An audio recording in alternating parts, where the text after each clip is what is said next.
the wrong side of the street, not hidden from the street, which is typical. I mean, this is not an unusual thing. If anyone's ever worked in a historic area, and you get something out of the PV panel, but it's not going to be what you thought it was going to be.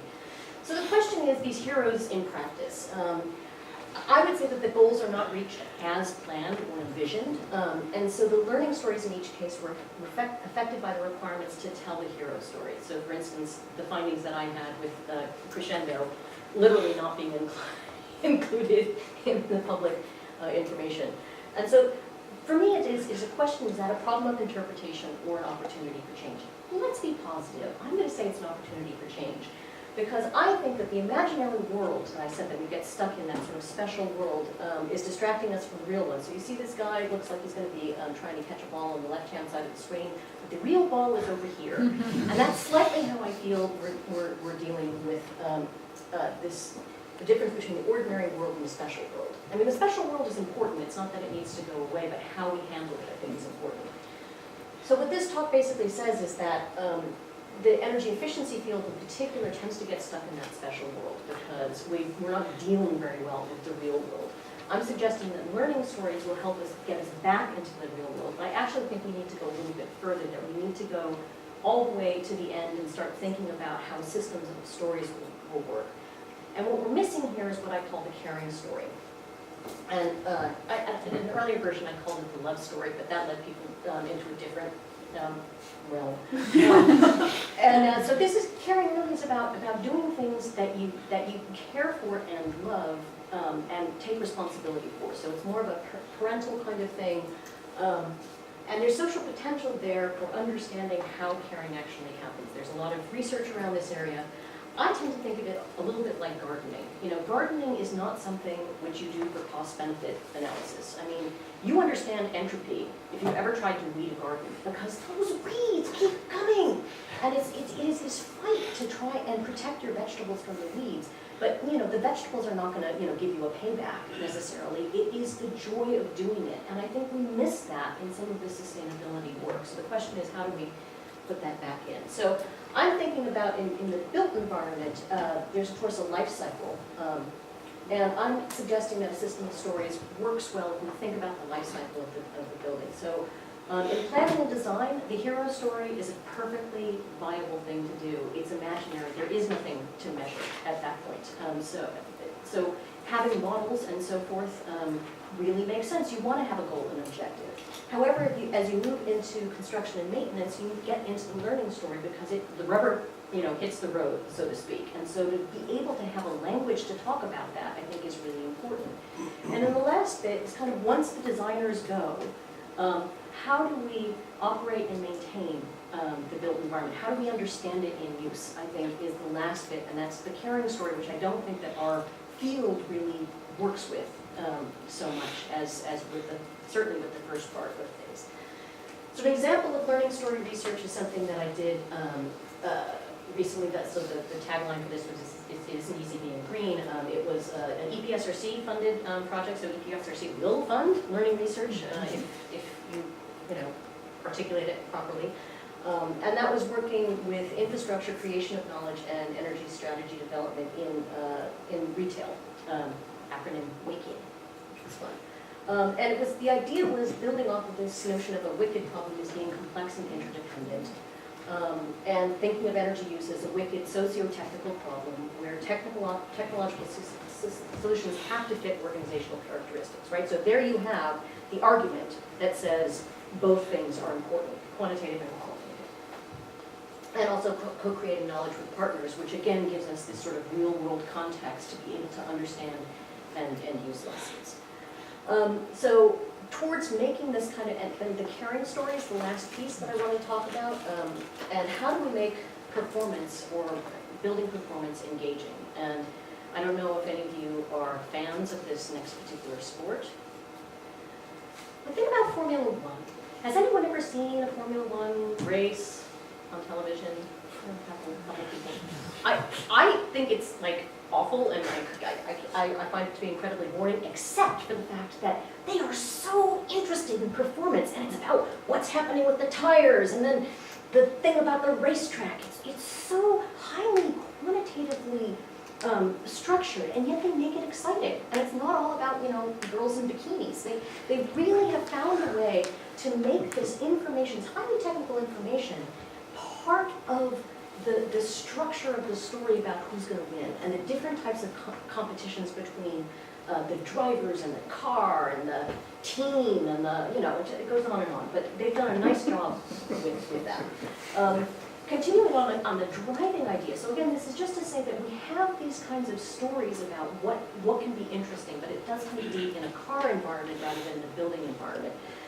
And I think that, similar to Formula One, we need to make skills and knowledge important, or the way in which we handle a driving regime in this country, because if you think about driver's license, you have an exam that you need to complete before you actually get a driver's license. You need the license itself, you need to have a practical test and so forth. Whereas in the built environment, you know, if you have enough money, you can buy a house. You don't need to know how to drive it properly. And it's a different way of thinking about the institutional structure that we have in the built environment as opposed to in the driving environment. So, in conclusion, I would say demonstration projects, or particularly sustainability demonstration projects, have one storyline, mostly, which is that hero story, which tends to get stuck in that special world. I've proposed two different storylines, the learning story and the caring story, which is really more about love and responsibility, which is a whole different metric for thinking about why people do things. And my hope is that a systems of stories idea will get us out of the like either or finger pointing kind of thing. Because if you start to think about that there's actually an ecosystem of different stories that we need to make change in the built environment, that might be helpful in getting around some of these problems. So I don't know if you've seen the movie, read the book, Eat, Pray, Love, but I guess I would say that my desire would be to say aim, learn, and love.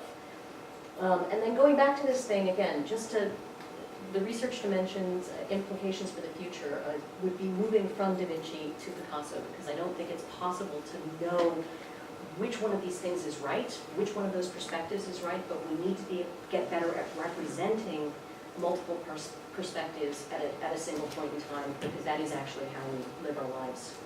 So with that, thanks very much.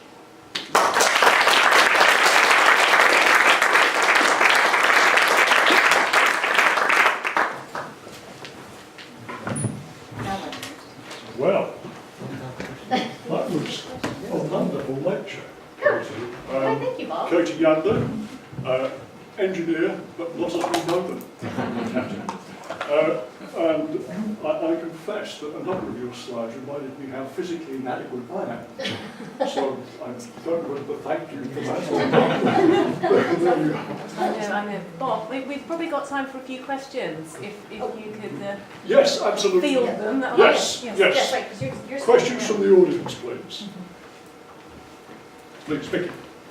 And I don't know everybody's name, but when I do, you don't have to say who you are. But if I don't know your name, please say who you are. Vicky. I've really enjoyed that, thank you. I'm interested in this idea of the end of your hero story and us failing. And I'm involved in sport outside work, and we talk about having outcome goals, but you know, like you want to win a race or whatever it is. But you can also talk about process goals and experience goals. Is that the same sort of thing? Are you looking for people in the sustainability projects to have these, exactly right. these process and experience in the goals? paper, I do just a quick sort of summary of some of the psychological research on these things, like what it is that goal setting means and how you can set different kinds of goals. I think that you know, in our field, our goals are basically quantitative goals, and if you don't hit that, then you fail, and that's pretty thin, I think, because there's lots of this is the great thing about qualitative research. It actually allows you to round out what the story is, but it has to be accepted to be able to add that additional material. So yes, you're absolutely right. The different types of goals, I think, are really So if you had a sustainability project like the demonstrator, could you give an example of some other types of goals? Well, so that's what I was saying with Wicked. Essentially, we didn't say we're going to save 10%, 20%, 30% of energy. What we said is we were going to work with partners to increase their energy, to help develop their energy strategies. And we did manage to get it funded, but I didn't say, we're gonna, do this by 10%. I didn't put a number on it. And I think that that was really helpful because we didn't know what their energy strategies were. So how could we possibly say, we're gonna save X or Y% or change them by Z, because we didn't know, it's not our system. So, does that help? Yeah. Yes, please, Simon. Good job. When I first came into research, a different topic area from this one, I came across the saying, research is firing an arrow into the air and painting a target where it lands. And I thought there was lots of truth in that. I thought that then, I still think it now. Yeah. And the point I want to make, I think, is that notion, which I think aligns with what you've been talking about, was in a different area. Yeah. So how widely applicable is your notion of hero stories? How far does it go beyond building stories? I think it goes beyond the sustainability area. I'm not going to, name names, but certainly the research area you were in previously must have had the same kind of situation. I do think, so making this idea widely applicable is not actually my project. My project is trying to get our field to open up beyond what it generally does. And I think there are people who know this. I mean, my first piece of research, I was working at Lawrence Berkeley National Laboratory, and I was trying to explain why cost-effective energy efficiency measures were rejected. And because I thought that was really interesting. You can understand why things that are not cost-effective should be rejected, but what about the cost-effective ones? And everybody knew that things weren't going according to plan, but nobody had a language to talk about it. And I feel like that, at this point in time, I'm not okay with that, because we need to know what's going wrong, and we also need to know what's going right, which doesn't get often the same airtime because people choose something for non-cost-effective reasons. That's a benefit, right? So but we don't talk about that because that's not our project, because if we're focused on technology. So that's just the enterprise there, is to give more room to different kinds of voices and to start legitimizing a broader range of different ways of thinking. Do we have any more questions? Yes, Richard. Thank you. I'm doing okay so far. 3 out of 3. Thank you for a very interesting talk. I think there's another dimension to this, which is fascinating, that many demonstration projects, which are funded by governments and others, to encourage les autres to repeat it, even when it is successful, in the few cases where it is. There's a distance that the rest of the community says, well, it's wonderful that they did it, they're superheroes, but we're just mortals. Yeah. And there's no way that we could aspire to do that same thing, even though the artifact is there and the path is there. So I think that the hero story actually can be very negative and distancing, whereas the other stories bring people in, as you point out. And that might actually help us to rethink, demonstration projects as well, and how government approaches that. Yeah, I mean, I actually think that all the sort of social media stuff is really important for this, because the stories are not controlled by the glossy brochures in many cases now. And so I think, and neither are the data. So one of the things, we just had our final event for Wicked, and we were talking about the propriety of data and privacy and so forth. And Manish Datta, who's the head of Plan A property for M&S, basically said, there's not going to be any privacy in data, and this whole idea of utilities keeping the information for themselves or whatever is going to be a thing of the past, because you're going to be able to go in and measure stuff, with your own mobile phone, and all that's going to be swimming around on the web. And so I kind of think that actually the learning story is already happening. The question is, how is it getting back to things like the research councils? And that's something that I think we actually can work on together, because I think that society is already ahead of us in this, and it's actually the sort of academic way of doing things and measuring things and being very precise and coming up with a strong logic both before, during, and after that is not quite in keeping with what our understanding of reality now and our ability to measure things now. So it's my hope that a learning story, and again, I think that that last bit about the caring story is important because it's not all about the technology, it's about our engagement with the built environment, which I think is really important. And institutionally, we need to support if we're going to make the kinds of changes that we need to make, because we all need to know a bit more about the built environment, not necessarily the people in this room, because that's what you're studying. But for the average person, I mean, I wrote a paper called Buildings That Don't Use Energy, People Do. And that was really about the limited expertise that there is in the general population for understanding buildings. I mean, we do understand more about cars than we understand about buildings. And for our enterprise, that's a bit of a problem. I don't know how far that expertise should extend, but I do think that there are institutional dimensions and it's not just an individual problem. So. Sven? One of your earlier slides was very interesting, where you had no people in this technology that would reduce our demand for energy. And I'm just wondering whether you think that we put way too much emphasis on saving energy. We perhaps shouldn't concentrate too much on that and look at just using sustainable energy. Because what tends to happen is wherever we save energy, it gets transferred into demand somewhere else in the economy for energy somewhere else. Yeah. Usually because of these technical gadgets and so on. Yeah, I'm not a big fan of the rebound effect argument, which is essentially what you're saying. And, Exactly, and yeah. any of the sustainable energy projections also include, that are feasible for the future, include about half of that has to be energy efficiency. So I still see supply and demand as being very interlinked, and I'm very uncomfortable with the notion of just saying, well, to screw the demand side, let's just supply everything properly, because I don't think that we're in any position to be able to do that. And I also think that trying to supply our way out of essentially what is a societal problem, I don't think we'll ever get there. That's far too much reliance on technology. I think actually what we're looking at is a change in the way in which society works. And I know that that's problematic for other reasons, but essentially I think that's what we're facing. Climate change is not going to be solved without anyone noticing.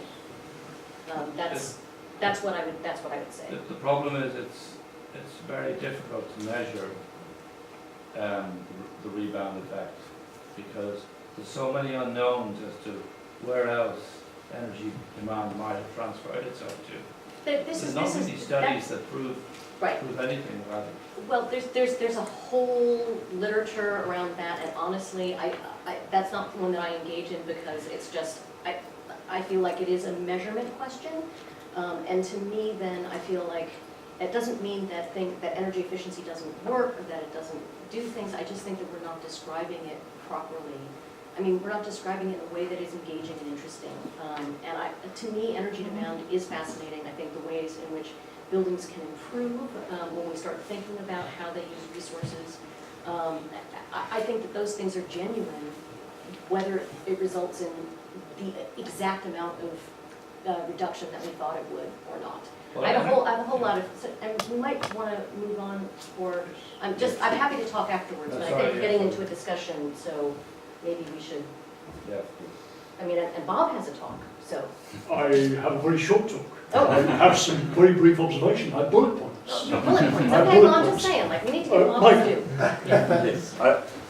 First I wanted to comment that it wasn't boring the second time, so Oh, thank you. thanks.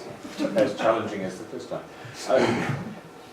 But I had the chance this time to sit back and think, because I like the idea of telling stories. I think it actually is a much more informative way of looking at how demonstration projects work and a range of other things. But then I realized, what if we have no heroes at the end of telling those stories? What we have is, each time we do it, it's not successful. What is the future for that direction? It just occurred to me that is there a need still for the hero, for the success story really, rather for the win in the game, rather than, oh, sorry we lost again. But we learned a lot more about how to play together next time. I'm not saying, that's why it's a system, Right. right? Is because I think the hero story is not going to go away because people like it, and some people are very motivated by it. I personally don't like telling it because I never believe that it's true. I mean, I really, because I've studied enough of these projects, that it means that it has been successful in some way and some other data are still absent. That's what it means to me. And so I don't mind that. I just think that's reality. Some people would be very depressed by that. That's why it's a system of stories, because I think the hero story is still going to be there. It's like, you know, think about Hollywood. You have the adventure story. You also have documentaries. That's fine. You know, somebody hates documentaries, they don't have to go see that movie. They can go do something else. And I do think that there's room for that. I think the problem here, and the reason why I'm talking about it as being a system, is that we're stuck with the hero story. And if you can't tell a hero story, then you're screwed. And I don't think, sorry, is this me? Yes. Great, I'm glad I didn't use stronger language. But I think that's the thing, is to open up other dialogues and other ways of thinking about how we contribute to making change in the real world. I think that's the thing that's important, and I'm less concerned about, you know, I think that's the thing. The successes will still get told because, Absolutely agree with you. yeah. And Bob agrees. I forgot your name. Nafsika. Nafsika. And I never knew it, so thank you. It was a fantastic presentation. My question is, if you're trying to make people also engage and feel responsible, because that's what we have lost. And so do you feel hopeful that once they get a sense of their responsibility and what's in their hands, they will work on that? They will change? Well, so for instance, I think the way I would answer that is, yes, let's always have hope. But I think to me that's more hopeful in engagement and than, say, smart technology, right? So the whole notion of the smart home is that it will use less because if you have more control, you'll use less, which I don't buy as a premise, but I think it